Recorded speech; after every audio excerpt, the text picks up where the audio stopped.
Thanks for staying up late and welcome to New Mexico Football Friday. We have playoff football to talk about tonight, so let's dive right in. On the show, John Lermer's here to talk about his Belen Eagles on the road to go see Centennial. Goddard versus Artesia preview.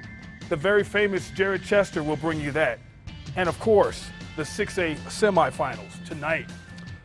The last time the La Cueva Bears advanced to the championship game, they finished what they started by taking home the big school title in 2009. Now, the Bears haven't been back since, but the Mayfield Trojans have, falling by a single point to rival Las Cruces in last year's final. Trojans and Bears in the 6A semis tonight. Listen up, close, baby. We've been through this before. A year ago, we were here. They don't know what it's like, man. Hey, we got each other's back, baby. I will die on this field for y'all, man. I swear to God, bro. On the field, La Cueva getting in first. Mitch Cantwell jumping in. PAT is good, 7-0. La Cueva early. Mayfield gets the ball, then Isaac Vance following his blockers, moving the chains. Isaac will not go down, tried to get to the end zone, but he is finally stopped. Next play, it'd be Kavika Johnson having a little trouble with the football. Drops it on the ground, picks it up, looks downfield. Kavika trying to make a busted play turn into something nice, but no, it doesn't happen there. Mayfield settles for a Ryan Wallace field goal and will trail 7-3 in the first. Mayfield fans in the stands digging that game, wanting their Trojans to come back. Trojans with the football again, and Isaac Vance gets the rock, and Vance, this time, he will not be stopped. Vance going the distance for the touchdown. Early 10-7 Mayfield lead in the second quarter. Still in the second, Bears driving down the field. Bo Kuyov dropping back, lets it fly to Thomas Vieira, and he's in for the end zone score. Coach Bradley not happy about that going into half, trailing 14-10.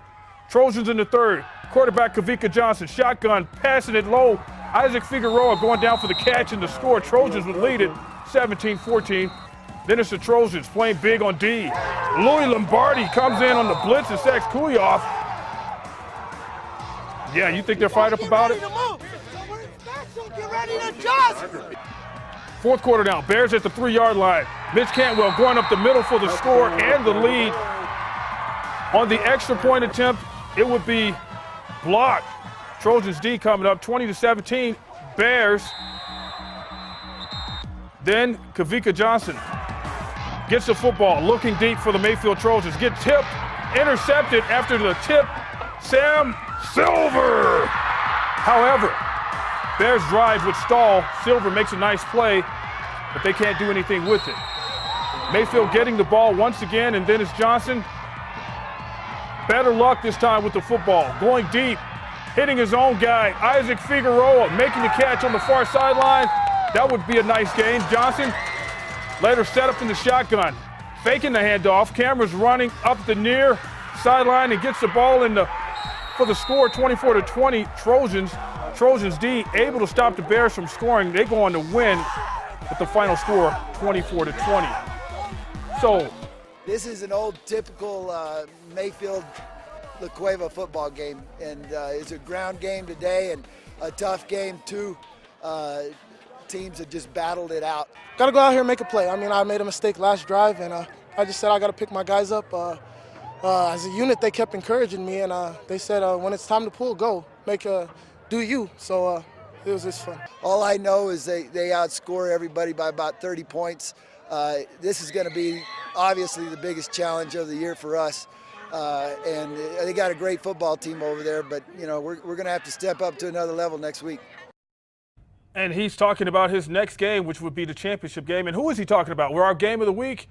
We're going to answer that for you. Fans were hoping for this Class 6A semis. Our Jared Chester here to explain. Thanks, Van. And yep, it was the matchup that everyone has been waiting for. Gentry versus Bruera. It's like Mayweather and Pacquiao, but for high school football. Let's get to the keys. All right, first off, both teams are going to have to contain the quarterback. Both Gentry and Bruera are a dynamic part of their football team. Gentry has a cannon of an arm and pair that with the athleticism of the legs. The dude is a major threat to this Rio Rancho defense.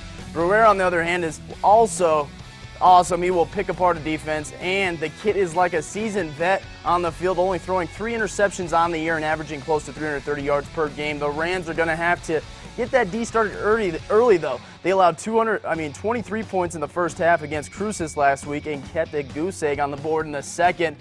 So yeah, you see how that goes. Other than that, containing Bruyere is going to be tough for the Eagles, and yep, they're going to have to keep their ear on the ground, as well as Angelo Luan is on a tear as of late. But let's get to it. An atmosphere, Rio Rancho side is always packed, but so was the Eldo side. Great fan support tonight, as it was a shootout opening drive for the Eagles. Gentry looked great, connecting with Craig Buzzard for the first down. A couple of plays later, Gentry calls his own number, and yep, he gets pulled down into the end zone. Eagles take the early lead in this one, but the Rams answer back, as they did a lot in this one. Play action. Bruyere throws a bullet in the slant, and Brady Patterson jukes once and kiss him goodbye. He takes this one 33 yards to the house. Rams tie it up at 7s after the PAT. Fans loving it. Seconds left in the first quarter. Rams ball again. Bruyere with plenty of time throws another dart, hits it bullseye, and Patterson again. He gets the first and some more. And yep, that would lead to a 44-yard field goal to start the second quarter, and John Finnegan nails it. Rio up 10-7.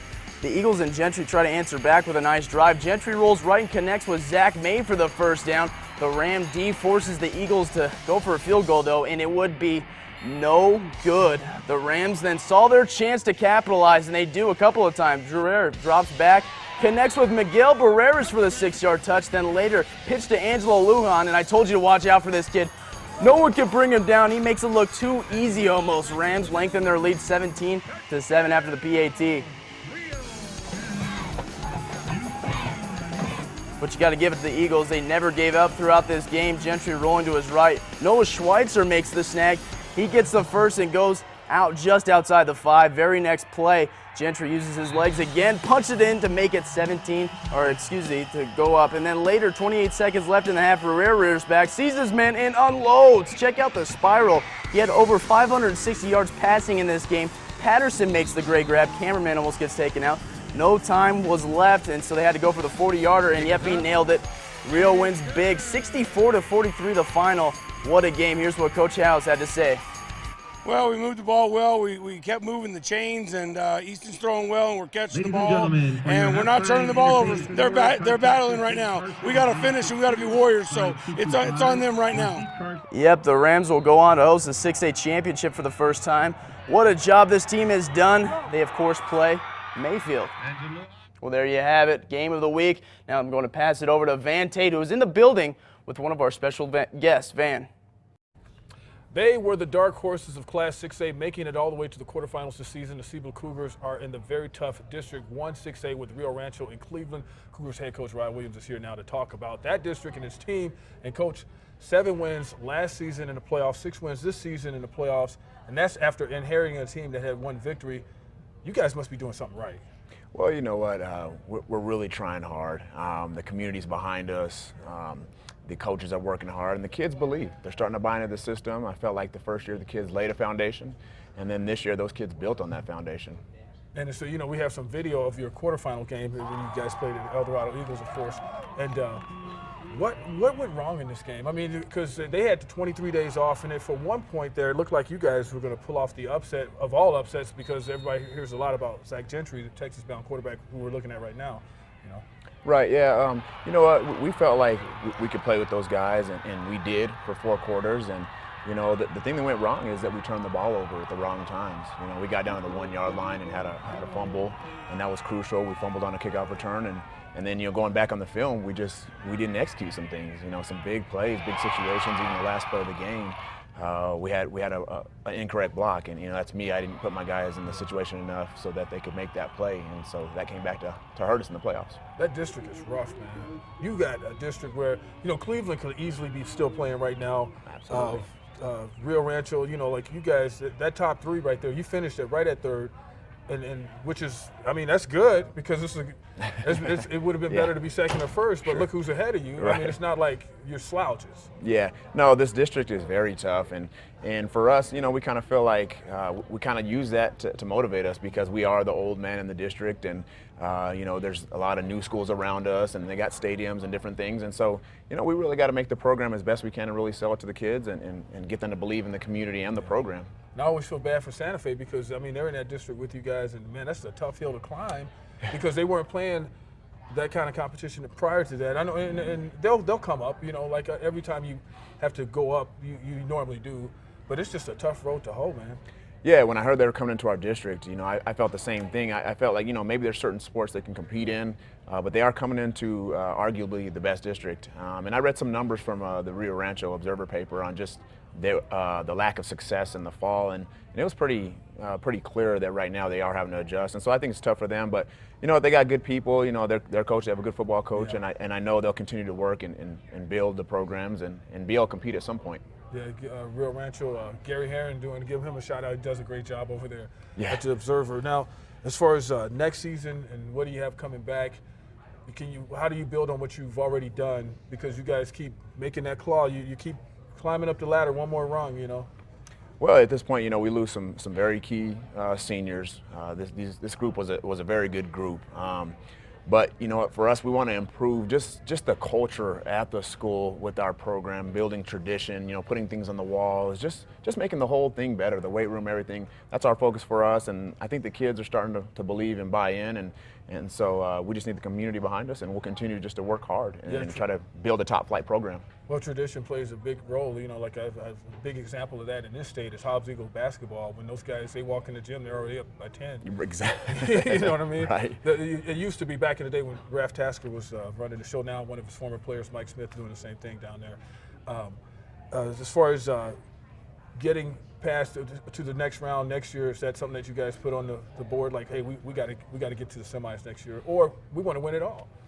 No, you know what? That's not really our focus. Our focus is really one game at a time, and how can we improve ourselves? How can we improve every aspect of the program? And I think if we take care of the little things, the fundamentals, the scheduling of practices, the way we handle the off season, I think we can be successful. But right now we don't have a mark on it. We're reevaluating, sitting down, letting the recharging the batteries, and we'll see where we can go from there. All right, Rod Williams, coach of that scary team this year, Seaville Cougars, making everybody nervous. And trivia, which team has claimed the most 5A titles in the last 10 years? Remember, they went up to 6A this year, 5A titles. And the answer, a flip of the page, of course, Mayfield, the Trojans, getting a chance to try to do it again. Las Cruces followed by La Cueva, and of course, Clovis Wildcats. They've gotten to the championship game but didn't win a title within the last 10 years. Timeout is called. More Football Friday on the way. Titletown has a date with the Goddard Rockets. Jared is back with a preview. And who will score the highest, the Belen Eagles or Centennial Hawks? We'll sort it out with Eagles coach John Lerma when we return. First, check out our cheerleaders of the week.